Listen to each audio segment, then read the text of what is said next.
Le monde de Tolkien est un monde vaste, complexe et extrêmement riche, que ce soit les histoires que regorge ce monde ou par les créatures qui le peuplent. Aujourd'hui, nous parlerons des grandes araignées qui ont jadis peuplé Arda. Pour Frodon.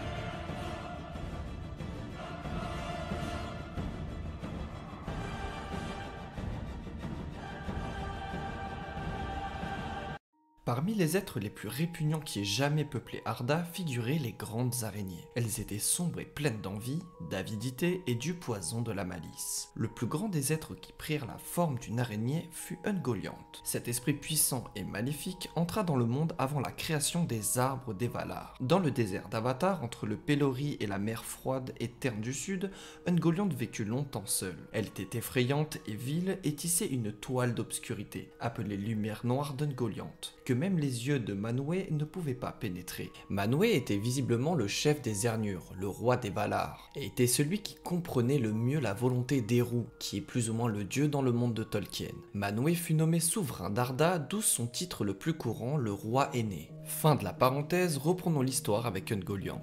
Ungoliant était la plus infâme des créatures, car elle vint avec Melkor à Valinor et détruisit les arbres des Valar.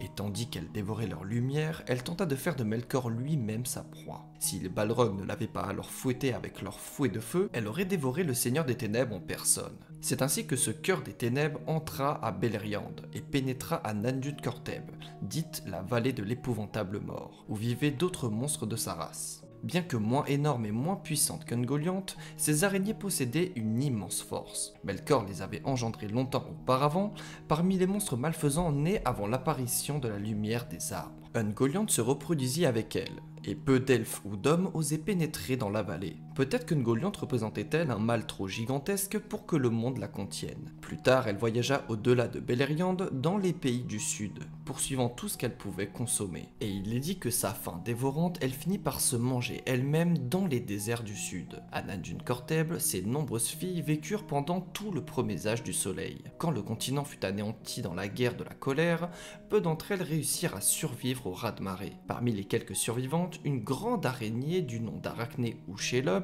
et quelques araignées plus petites traversèrent les montagnes bleues et trouvèrent refuge dans les monts de l'ombre, qui bordaient le domaine du Mordor. Dans les passes montagneuses de ce lieu maléfique, elles reprirent des forces. Au troisième âge du soleil, elles vinrent dans la forêt de Verbois-le-Grand, y tendirent des embuscades avec leurs toiles et en firent un lieu mauvais. Verbois-le-Grand sombrit et devint la forêt noire. Bien que petites comparées à leurs ancêtres, elles étaient très nombreuses et possédaient à merveille l'art des pièges et de la capture. Elle parlait à la fois le noir parlé et la langue commune des hommes, mais à la manière des orques, usant de mots hideux et d'une voix pleine de rage. Après le premier âge du soleil, seul Shelob approchait la majesté d'Ungoliant.